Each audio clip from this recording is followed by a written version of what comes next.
నా ప్రభువుని బట్టి బ్రతిమలాడుతున్నాను. 2 మాటలు నన్ను గురించి చెబుతాను, జాగ్రత్తగా వినండి. నా పేరు మీలో చాలామందికి తెలుసు.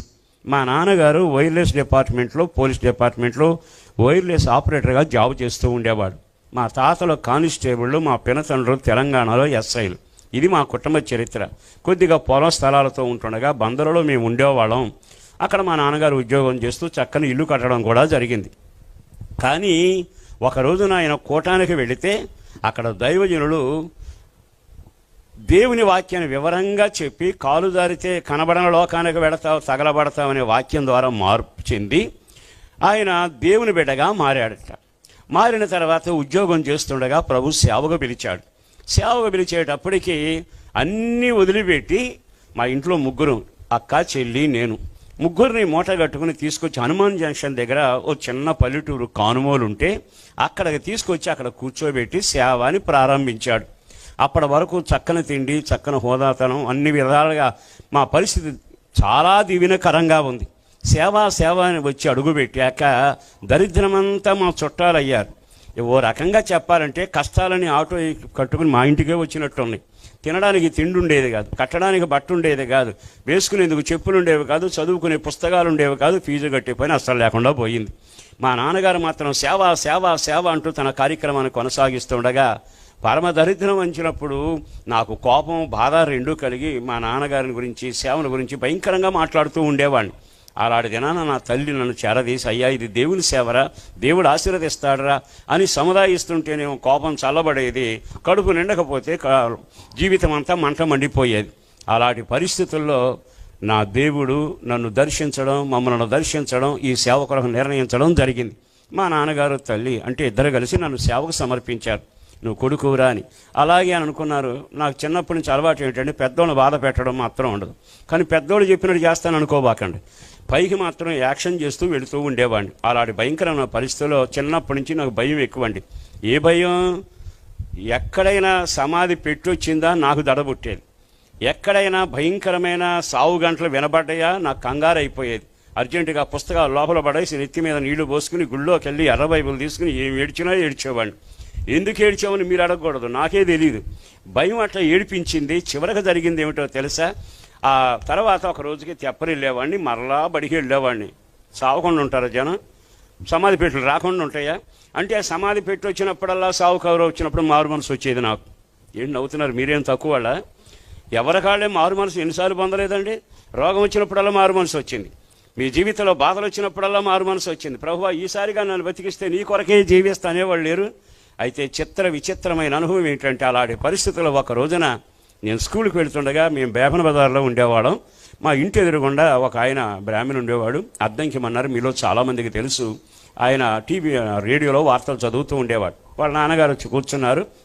మాట్లాడినాక తిన్నగా బయలుదేరి స్కూల్కి వెళ్ళి వచ్చేటప్పటికి మా నాన్నగారు చెప్పారు, అంకుల్ చనిపోయారు అని. ఏడ్చానండి. 45 నిమిషాలు ఏడ్చా. మా నాన్న ఆపలేక ఆడి కర్మ ఎప్పుడు ఆపుతాడు అని వదిలేసినట్టున్నాడు. నాకు ఓపిక సన్నగిల్లేక ఆపినాక అప్పుడు మా నాన్న అన్నాడు, ఎరా అంకులంటే అంత ప్రేమ అని. ప్రేమ కాదు, నేను చేస్తానేమని భయం. సావు భయం మనిషిని వెంటాడిన పరిస్థితిలో భయంకరంగా ఉండగా ఒక రోజున వాక్యం చెప్పారు. ఆ వాక్యం ద్వారా మార్పు చెంది దేవుని బిడ్డగా మారాను. కానీ ఆ రోజున దేవుని నమ్మాను. కానీ నా దరిద్రం ఇప్పటికీ నాకు గుర్తుంది. ఒకే నిక్కరు, ఒకే షర్ట్తో నేను కాన్మూల హై స్కూల్లో చదువుకున్నా. నా తల్లి నాకు, నా చెల్లికి అన్నం పెట్టి మంచిళ్ళు మాత్రమే తాగిన రోజులు చాలా ఉన్నాయి.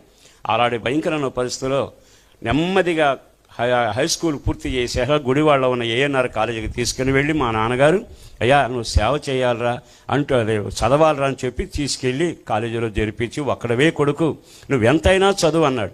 ఆ తదుపరి సరేనన్న తర్వాత చివరి మాట చెప్పాడు, నువ్వు లోపలికి వెళ్ళి నేను బయటకు ఇంటికి వెళ్తాను, ఎంత చదివినా సేవే చేయాలన్నాడు. కడుపు మండిపోయింది.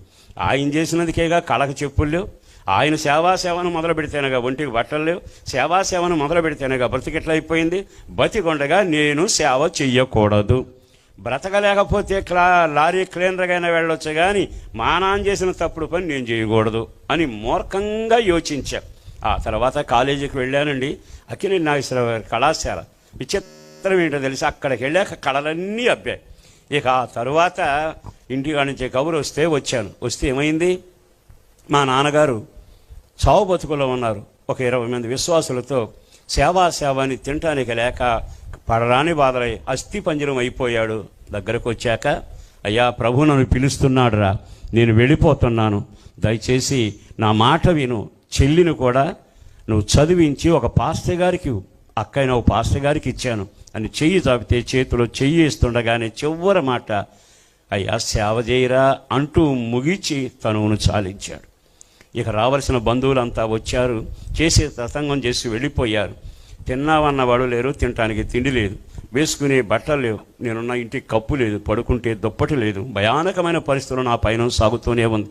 అది తట్టుకొని నా పరిస్థితుల్లో నేను తెలంగాణ వెళ్ళి నిజామాబాద్, ఆర్మూర్ ఆ ఏరియాలో చాలా కాలం మా పినతండ్రుల దగ్గర ప్రతి పోలీస్ ఇంటర్వ్యూకి వెళ్ళేవాడిని. అదేమి చిత్రమో కానీ డిపార్ట్మెంట్ వాళ్ళు అన్ని ఏర్పాట్లు చేసిన తీసుకెళ్లేవాళ్ళు. వరుసలో నిలబడితే కొలత ఇస్తే అరంగుడం తగ్గేవాడిని, బరువు చూస్తే 1 కేజీ తగ్గేవాడిని. ఏ రేవుకెళ్ళినా ఇదే తతంగం.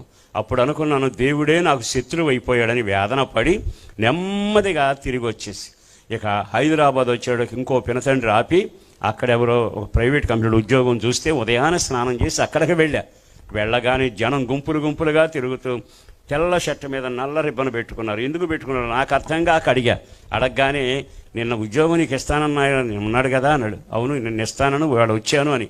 అదే ఆయన తెల్లారిదాకా బతకల, రాత్రి చచ్చిపోయాడు. అంటే నేను అడుగు పెడితే చావులు, నేను అడుగు పెడితే బాధలు. ఎందుకు చెబుతున్నానో తెలుసా? నా పట్ల దేవుని సంకల్పం సేవ చేయాలని, కానీ నా ఆలోచన ఏమిటో తెలుసా? ఉద్యోగాలు చేయాలని. నేను దేవుని సేవకు రానంత కాలం అడుగు పెడితే అద్భుతాలు కాదు, అగ్ని మండేది. నేను కాలు మోపితే దరిద్రం ఊరేగేది. చివరికి ఎంతటి కొంపలో నేను అడుగు పెడితే వాళ్ళకి సావు సమీపించేది. అంత శాపకరమైన జీవితాన్ని అనుభవించాను. నేను సేవకు సమర్పించుకున్న తరువాత నన్ను బట్టి నా కుటుంబాలన్నీ దీవించబడ్డవి. దేవునికే మహిమ కలుగునగాక. మీలో ఎవరైనా సేవా కార్యక్రమాన్ని నిర్లక్ష్యం చేస్తూ దాటలు వేస్తూ ఏదో చేస్తూ ఉంటే మిమ్మల్ని బట్టి శాపం మీ ఇంటిని వెంటాడుతుంది. పిలుపుకు లోబడండి, దర్శనానికి అప్పగించుకోండి, అభిషేకం చేత నింపబడండి, అడుగు వేయడం మొదలు పెట్టండి. భూలోకం తల్ల కిందలు అవబోతా ఉంది. ఊహకు మించిన ఘనకార్యం చేయడానికి సరిపోయినవాడు. ఇదంతా నేను ఎందుకు చెప్పానంటే, ఆయన సరిపోయేటప్పటికీ ఓ చిన్న పాక వసారాలాగా దించుకుని షెడ్లాగా అందులో ఉండేవాడు, తాటి ఆకులది.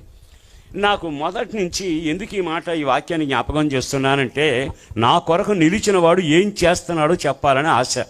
నెమ్మదిగా ఆ పాకలో ఉంటూ ఆరాధన చేస్తుంటే 15 అంతా 20 లోపే ఉండేవాళ్ళు విశ్వాసం.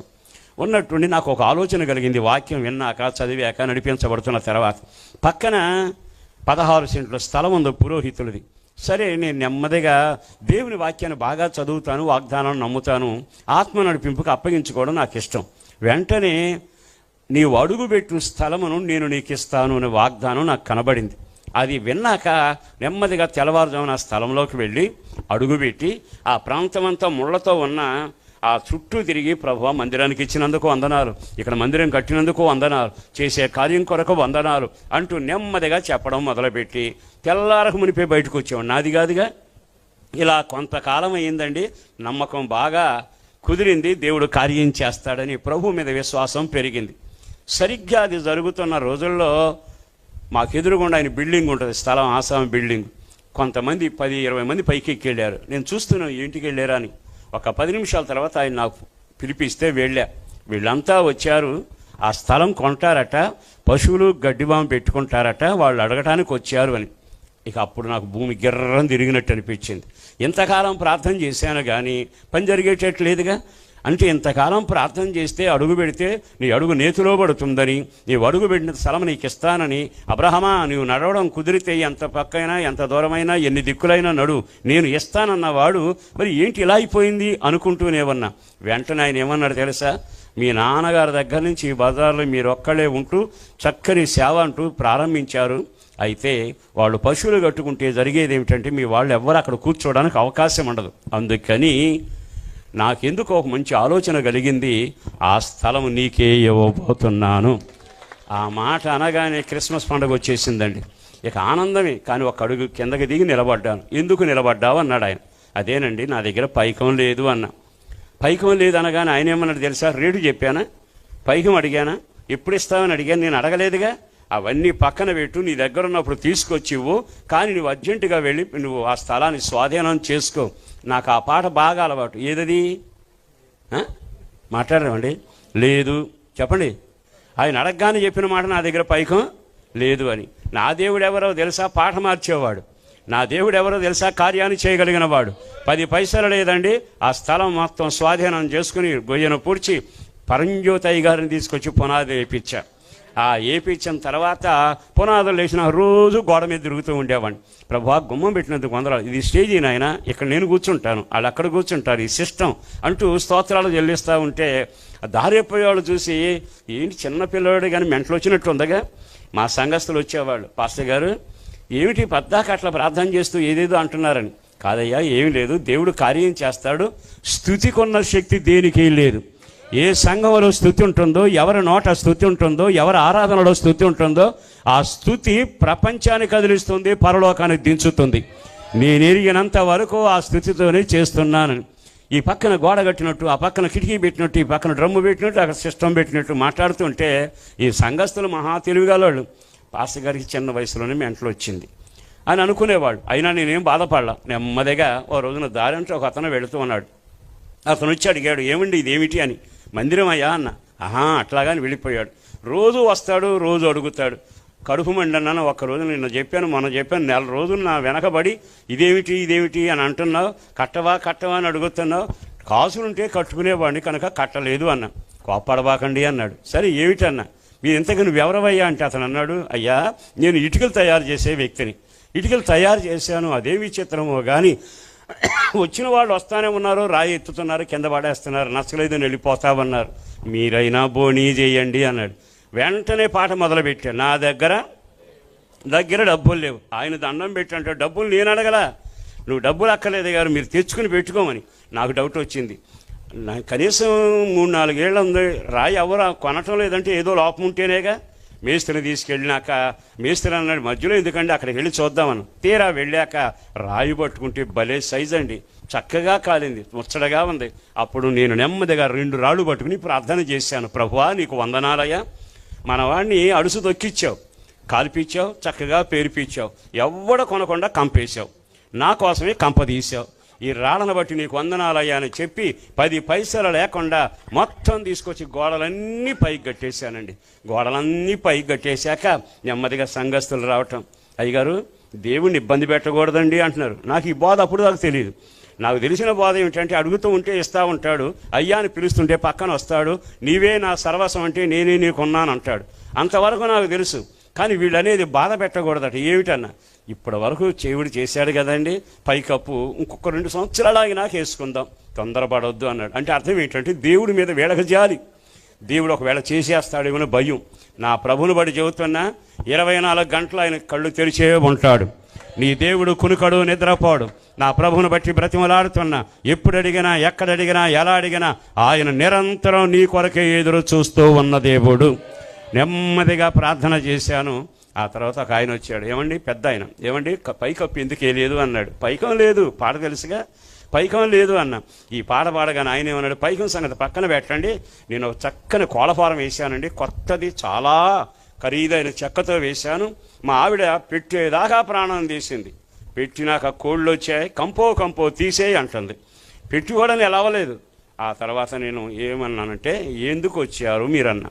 ఏమీ లేదండి, మీరు వచ్చి ఒకసారి చూస్తే నచ్చితే మందిరానికి ఇద్దామని. కోళ్ళఫారమా అని కళ్ళు ఎర్రయి చేశా. ఆయన అన్నాడు, పెద్ద ఆయన అంత తొందరపడిపోకు నాయన, నువ్వు చిన్న వయసులో ఉన్నావు అన్నాడు. సరేనని మేస్త్రిని తీసుకెళ్ళి అడిగేటప్పుడు ఏమన్నాడో తెలుసా, బాగా ఆలకించండి. ఆ మేస్త్రి అన్నాడు, అన్నా కొలిచాను, మొత్తం కొలిచానన్నా, మన కొలత ఆ కోళ్ళఫారం కొలత ఒక్కటే, మేకు కొట్టే పని లేదు, బెజ్జం పెట్టే పని లేదు, తీసుకొచ్చి నెమ్మదిగా దాని మీద ఎక్కించుకోవడమే. ఆ కోళ్ళఫారం నిలబడి ఒక ప్రార్థన చేశావు, ప్రభువా నువ్వు ఎంత నమ్మదగిన దేవుడు అయ్యా. నేను రేవుకు రాకమునిపే పొయ్యి అంటూ ఇచ్చావు, నేను రేవుకు రాకమునిపే, నేను సేవకు రాకమునిపే నా కొరకు ముందే పొయ్యి అంటూ ఇచ్చావు, రొట్టెను పెట్టావు, చేపను పెట్టావు. ఈ సేవకు వస్తానని నేను అనుకోవాలా. పిలిచిన వాడు రేవు లోకమనే సముద్రంలోంచి పడి సేవకు వచ్చే రోజుకి నీవు పొయ్యి అంటూ ఇచ్చావు. నీకు వందనాలు ప్రభువా. ఆ సహోదరికి మంచి మనసు ఇచ్చావు, కోళ్ళఫారం పెట్టిచ్చావు, కోళ్ళని చంపేశావు, కోళ్ళఫారం నాకు ఇచ్చేసావు. నీకే వందనాలు అని ప్రభు దగ్గర స్తుతి చెల్లించి ఆ కోళ్ళఫారం తీసుకొచ్చి 1985వ సంవత్సరంలో ఆ మందిరంలో చాలా కొత్త కలప అది చేస్తే దైవజనులు లేసన్న గారు, పిఎల్ పరంజ్యోతయ్య గారు దాన్ని ప్రారంభించారు. నేను ఎందుకు ఈ సంగతి జ్ఞాపకం చేస్తున్నానంటే, నా దేవుడు నీ కొరకు నిలుచున్నాడు, నా దేవుడు నీ పిల్లల కొరకు నిలబడ్డాడు, నా దేవుడు రేవులోకి వచ్చింది నీ కోసమే నిలబడ్డాడు. ఎందుకో తెలుసా? నీవు పాడుకునే ఒక పాట ఉంది, లేదు అనే దరిద్రం, లేదు అనే ఒక మాట, నా వల్ల కాదు అనే మాట, కుదరదు అనే మాట, లేదు అనే పాట ఎక్కువైపోయింది. నీ బ్రతుకును నేను ఒక పాట మార్చబోతున్నాను, నీ బ్రతుకును ఒక ఆశీర్వాదకరంగా చేయబోతున్నాను.